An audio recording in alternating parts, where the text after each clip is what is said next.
So next thing I'll work on doing is swapping out the spark plugs while I'm here waiting for parts and doing other random things.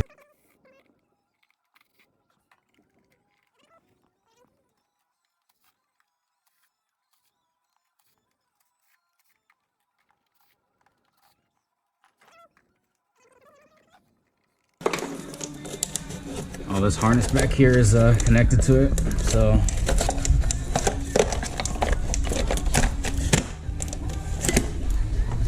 I have to get this harness off of it.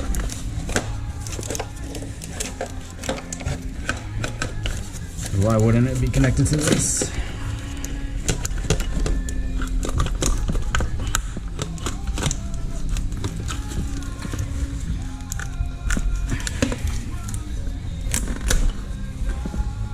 Of course. What a shitty spot to have something connected to, right? Where you can't see. Alright, so there's the coil packs. Looks pretty clean in here. What you want to do if you have an air compressor or can of air before you take off the coil packs and plugs, just spray out this little valley.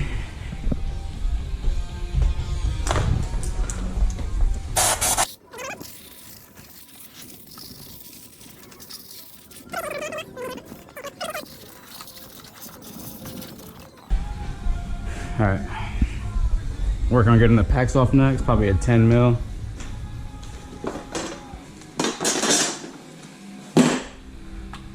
And it is a trusty, shitty Ryobi. That's been doing me pretty good.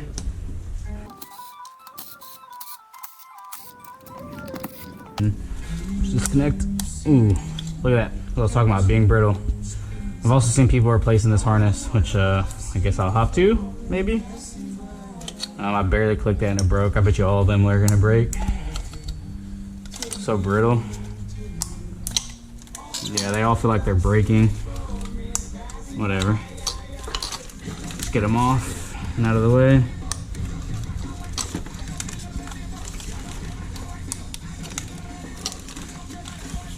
So they are off and out of the way, and they all feel really brittle. I might replace that. I think it's like $100 something, but that'd be worthwhile replacing that and going to the coils. Pretty important.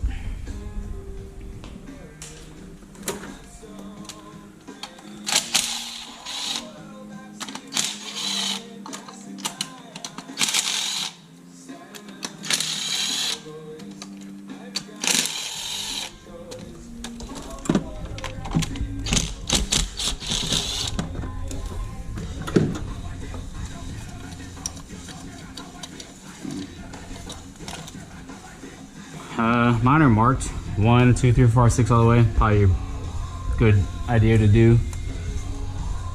But mine are already marked, so I don't know if it matters which one it goes back into, but it's just good to do.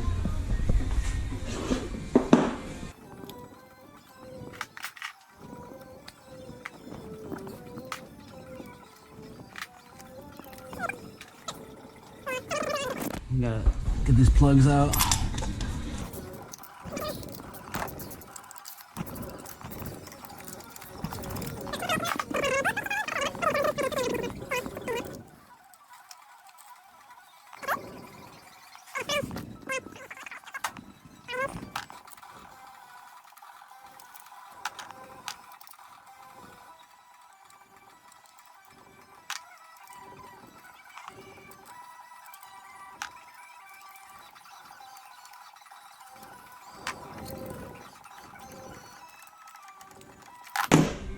And there's number 6. They all look pretty good.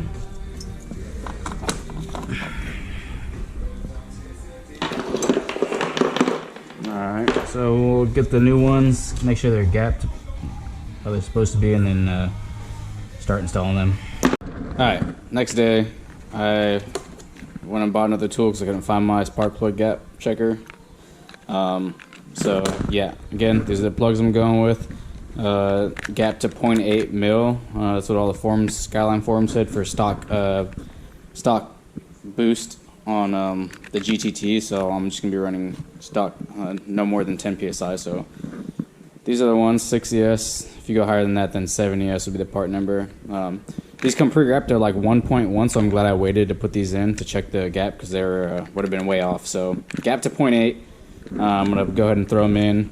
No NICs on the threads, and some boot grease so that boots don't get stuck on the plugs and whatnot. One thing that I won't be able to finish this because there goes a piece of the clip. Every clip, the tabs that lock them in broke off. Oh, there goes the other one. That one didn't break off. That one's there, but more than all of them are breaking off and they're just brittle. So I bought this whole new harness on wiring specialties. I think the website's called. It's like 114. So I gotta wait for that to come in. I'm not gonna go back with this. There's no way.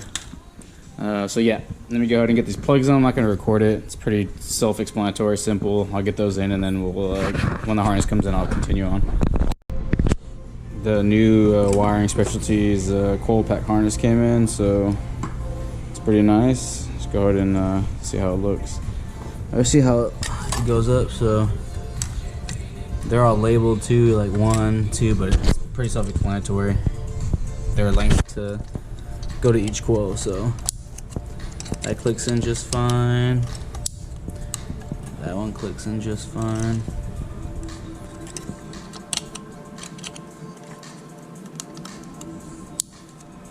Yeah, they are clicking just fine. Perfect length.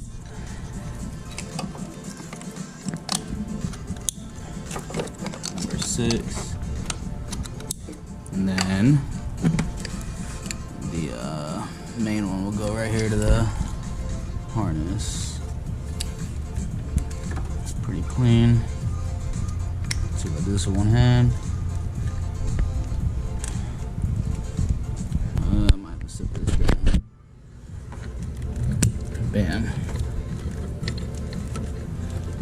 Fit perfect. So, yeah. There it is. All clicked in. Perfect length for each thing. That's really nice. I'll put the cover on and send it. Alright, I'm about to move into installing the lower plenum. Now that I got the Tarks block fully installed in the bottom right here, so I can continue on. But I just wanted to show y'all how different the DET head is to the DE head. I got the DET gasket on, and obviously this is a RB25 DE, so just look at the difference in how big the gasket is compared to the cylinder. So each one looks exactly like that. Originally I was gonna die grind to kind of gasket match like I did the turbo, but dude, that just makes such a huge mess and time consuming, and I don't want to get metal shavings all in the engine bay, honestly. Like, I'm sure I could tape it up and, you know, put stuff everywhere, but it's such a pain. And honestly, it's boosted, so yeah, that's not efficient, you know, air flowing into like a flat surface, but it's boosted, so the boost will help that get through this head. So I'm just gonna install it as is, whatever. Maybe later on I'll get I'll either die grind or just get the RB25 head, DET head, or a whole motor. I don't know. Continue on. I don't want to waste any more time. It's gonna bother me that I'm not die grinding it out, but yeah, I just wanted to show the gasket on there, and plenty of guys have done this without doing anything to the head, so man, it still runs. So we'll send it. So we got the head cleaned up with some Scotch-Brite or steel wool, whatever. Cleaned up the old gasket, cleaned the mating surfaces on the new intake, or the GTT intake. So we'll go ahead and get the lower half installed. There's 2 studs in there to help you align it. Got the new gasket on there. It only goes in one way, so you can't fuck that up. So we'll go ahead and throw this bad boy on without it getting caught on a million different things.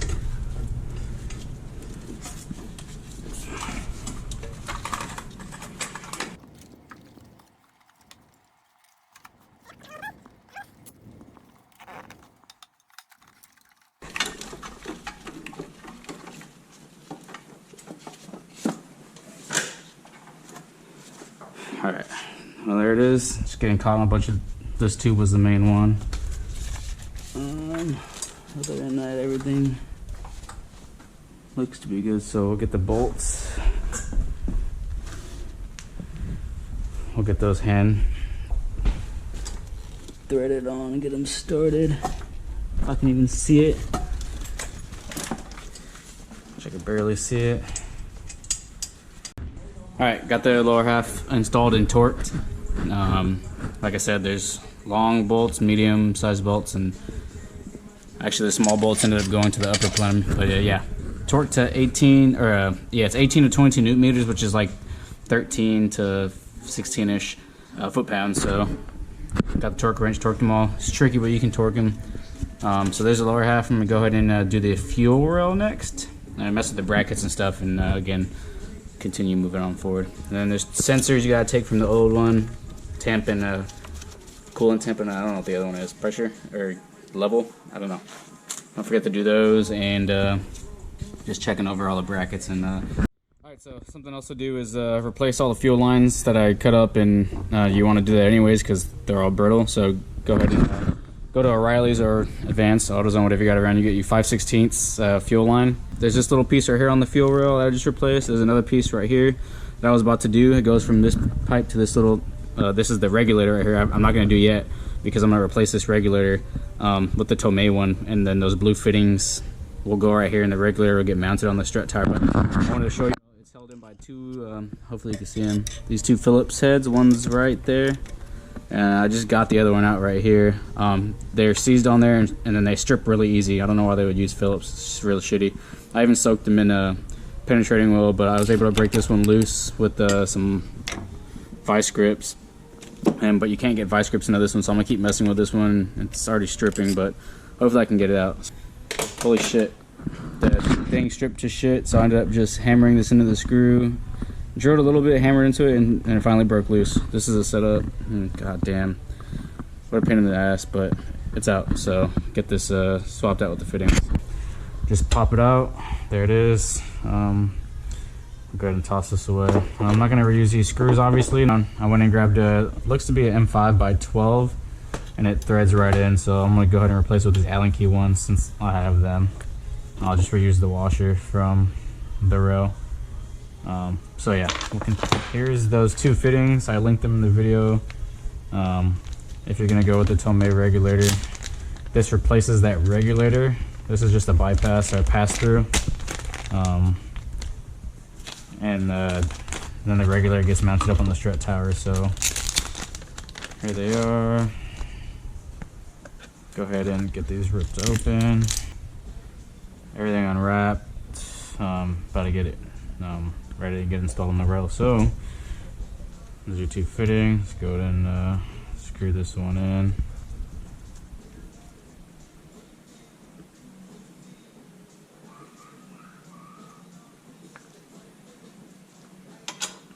It's gonna point towards where the fuel line will go.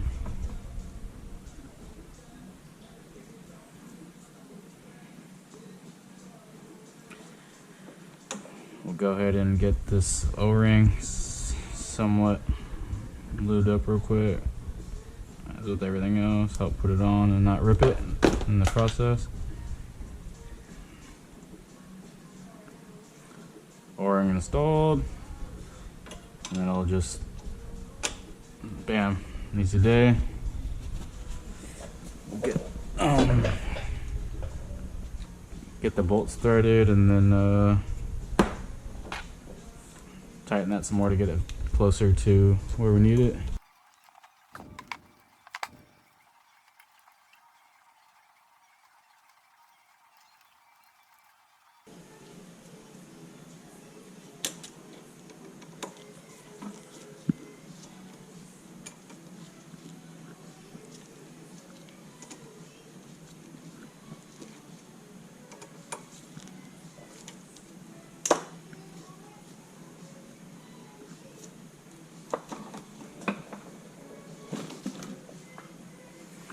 Alright, go ahead and get this fuel hose installed. You can watch me struggle with these little shitty ass clamps. I'm sure there's a special set of pliers for them. I've just been using regular needle nose. It's a fucking pain in the ass, so yeah, just get these installed real quick.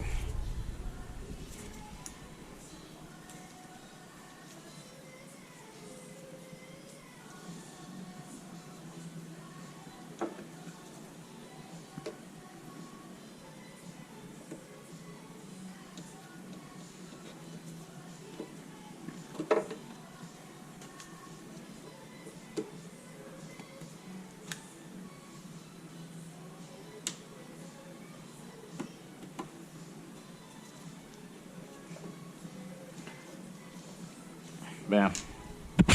That was the easiest, the quickest I've ever done those. I struggled with this one right here. Literally took me like 15 minutes. These clips fucking suck. But alright, that's that part. Getting the regulator piece, adapter, fitting. I don't know how many miles a dude's car had I got these from, but either way, it's 20-something-year-old car. So you want to clean your injectors. There's plenty of videos on YouTube, so that's why I'm not going to really show you the whole process, but I'll just give you a rundown. Is you get a valve stem, you drill a hole through the cap, you get the straw from like a throttle body cleaner, you'll connect that, and then you don't have to do this, but I prefer it to be clean, easy to do. I went and got this connector.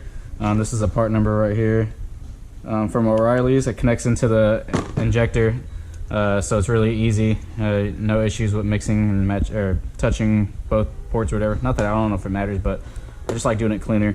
It was like $8. You need a 12 volt source. You can use a car battery, anything with 12 volt. I got 3-cell RC batteries that I'm using. It's pretty much 12 volt, and I'm just connecting it from that. So I'm using this board.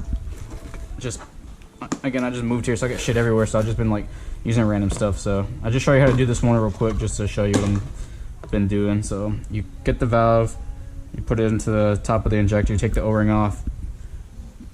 Put it on the top of the injector like that. It fits right in, like perfectly. Just make sure the straw goes down. Get it into the throttle body cleaner. Alright, and this is already plugged into a 12 volt source.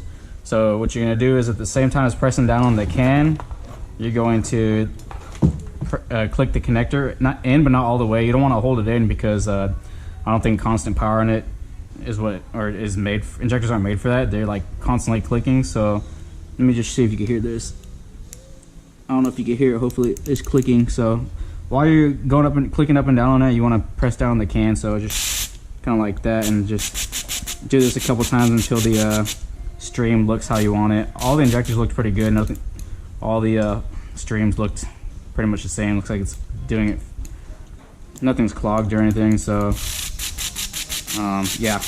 I went and did that to all 6 injectors until I liked the way it looked, and these are the O-ring, fuel injector O-rings I went with. You can get them from O'Reilly's. I cross-referenced the Nissan part number, and they pretty much, I think for VQ35s, like 350Zs and other Nissan cars, use the same injector O-ring. So instead of paying like $100 or whatever for the Nissan ones, just get these from O'Reilly's, and it should work, but I'll be the guinea pig for that. So got some O-ring lube, lubed all of them. Already got 3 in. Continue getting the rest of them in. They just click in, so hopefully you can see. I put that O-ring lube in there as well. You just spin them and bam, right there, it clicks in. Continue doing that down the row. Clicked in. Let's see if I can do this one closer. You can see. Spin it, clicked in. So bam, there goes all of them. So it's easier to put them in on the rail first and then into the car and them out. And you want to get the injectors on the rail first before you put it into intake, because if you put the injectors in first, it'll be a pain in the ass to get these little metal clips on there, and it'll just be easier to do it this way. So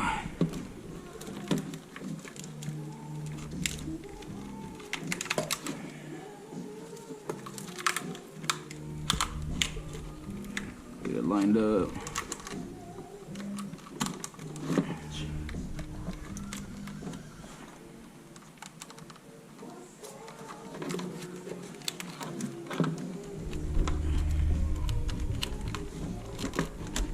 You kind of feel it click in, kind of rock it back and forth.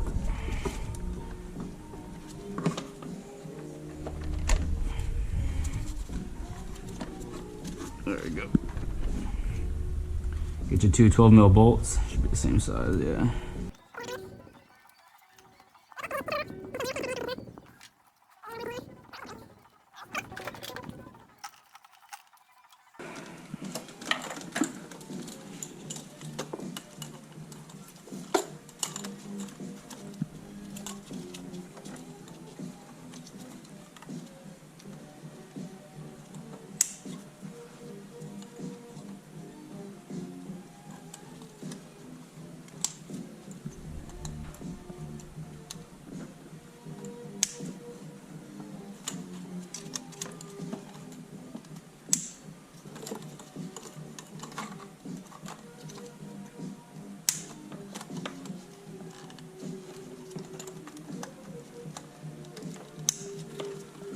there's a harness plugged in, all nice. And forgot there's 2 little bolts on the side of the lower plenum right here that the fuel dampener gets secured to. So put these on real quick, tighten it up to snug or whatever.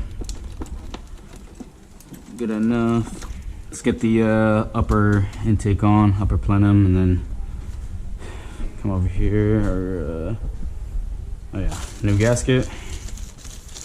Can't forget that.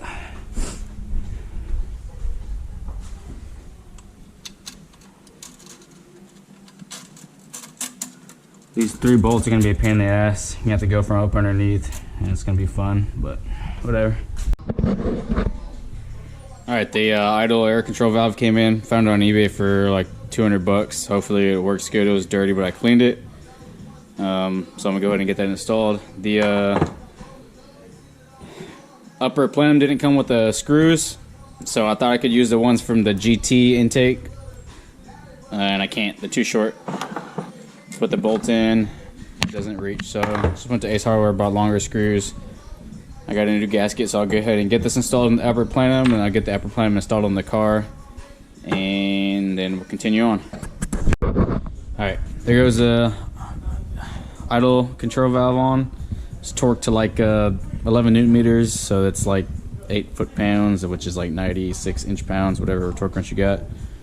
So next, just wanted to show this vacuum port down here, this big one. It's a 3/4 hose, and luckily I had some leftover 3/4 hose that came with my oil drain, so that's going to go onto that. But it's dumb because that from the valve right there, it goes to the charge pipe elbow right there, but this is like a 24, like a 1-inch size hose. So I had originally bought a hose for this side, which was this big one right here, but then this is too big for the idle valve, so it's got to get reduced. So here's my contraption I got set up. Luckily I had this was going to be the drain. I had bought a straight drain instead of the 45 for the turbo oil drain. This is a 3/4 barb with the 3/4 BSP threading, and that fit perfect over this hose. And then I had this set up, but you could, however you want to do it, it's got to get reduced from 1 inch to 3/4. So I'm not going to put that hose on this first before I put this on, because it's going to be in the back corner and it's going to be a pain in the ass to get on. So I'll get this hose installed here, then we'll go and put the upper plenum on. Alright, I think I found a short-term solution, or maybe even permanent solution, for my TPS, my GT TPS on the GTT throttle body intake issue. If you watched the earlier video, you'll see how when the TPS is on the GTT, either this way, it's right up against this little motor, which the connector will not click in, and then vice versa, when it's that way and installed on the intake, it's just as close with crazy bend radius, so the connector would not fit in there. So what I did was I looked and searched, and I found this part number, and it gives you a connector, a Nissan connector, and this essentially looks like it would plug into the TPS. It didn't plug in, but I really didn't need it. I didn't get it for this. I got it for the wires and the clips, which I depinned. Plenty of videos on YouTube how to do that, but I depinned it. I'm not going to use this piece. What I'm going to do is I'm going to click them in individually, which they fit into each. See, look, I got it on one right there. Hopefully you can see it. Clicks in perfect. What I'm going to do is click them in each individually, and then put some epoxy in there or something. Then put some heat sleeve so they don't touch or accidentally spark. So like 5 volts probably going to this, so not a sparking issue. But yeah, as explained earlier, I depinned that one connector, and I just put him, I bent the connector, put him in there, and then put some silicone in there, and it looks almost OEM. Looks pretty good. It gives me that angle I need, and then watch. Now with it installed, it's got plenty of clearance, fits perfect. Now I just gotta wire the other side to the engine harness, and then hopefully it works when my car starts up, so we'll see. I went ahead and kept this on it because it'll be a pain in the ass to get this clamp screwed in what's already installed, so get that installed first.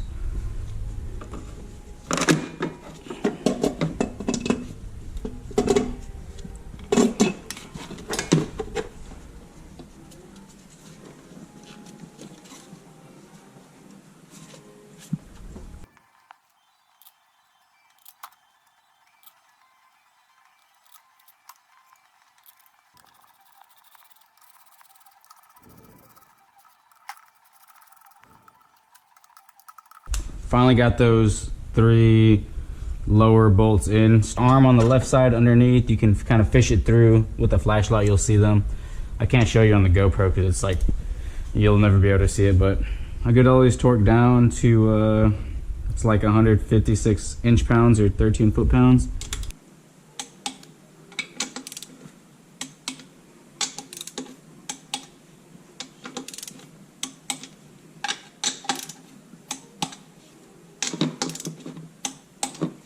Alright, those are torqued. I'll get the other 2, the 3 on the bottom, a little bit more snug. Can't get a torque wrench on it, it's almost impossible with all the wires and shit in the way. So got some of these hoses figured out.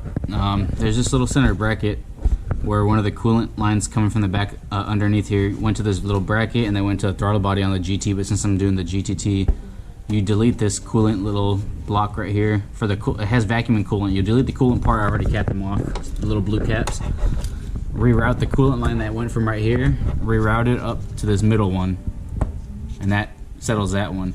The outside one, it goes straight down to the plenum, this little nipple right there, so that one's good. This last one will go into the throttle body, come out the throttle body, and then go into this one right here, that nipple right there, and then that'll be the coolant.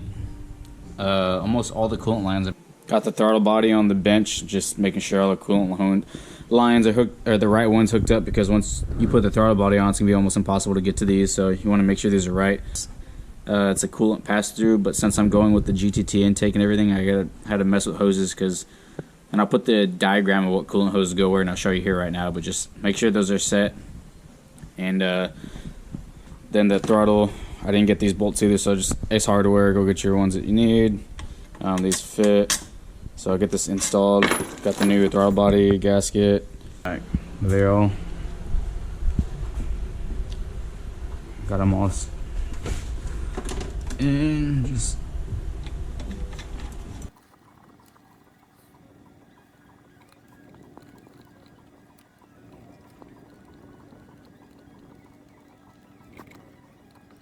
Once you get this snugged up, and you can finish running this coolant line into the upper plenum, and then figuring out all the other lines. Alright, my camera died yesterday. I'm not too sure where I left off at, but I got fuel pressure regulator hooked up. It's a video on YouTube of some dude doing it, but I already showed you that part where I replaced that, and then you just move the fuel lines, put some fittings on here. I got a fuel gauge for this, but I need an adapter to go from the 1/8 BSPT to NPT, so I got that coming in. Well, that's hooked up, chilling right there. It's not secured yet. I had got the throttle body pass-through hooked up to the intake from the IACV, so all the coolant lines are hooked up. There's one line I forgot to mention. Let me get my flashlight real quick. There's a line down here. I don't know if you can probably can't see it. It's coming from underneath from the thermostat, and it came up to the GT intake. I just blocked it off. I put like a bolt and then a clamp in there for that one in the meantime, because I'm trying to start the car. What else? Got all the coolant vacuum lines for the most part hooked up. This vacuum line is for the dampener. This vacuum line goes from the intake down to this thing over to the power steering. This one's blocked off for now. It went to some canister, but I don't know what the GT had, so I just blocked it off for now. I'll probably use it for boost reference. Oh, the IACV does not plug into the IACV connector from the GT, so I had bought a connector from Wiring Specialties. It should be not an adapter. I'm gonna have to wire it in or solder it in, so I'm not gonna be able to hook the IACV up. So yeah, that'll be it for this video. While I wait for those connectors to come in, and then I'll finish off intercooler piping, intake piping, and just final checks before we go to start the car for the first time. Later.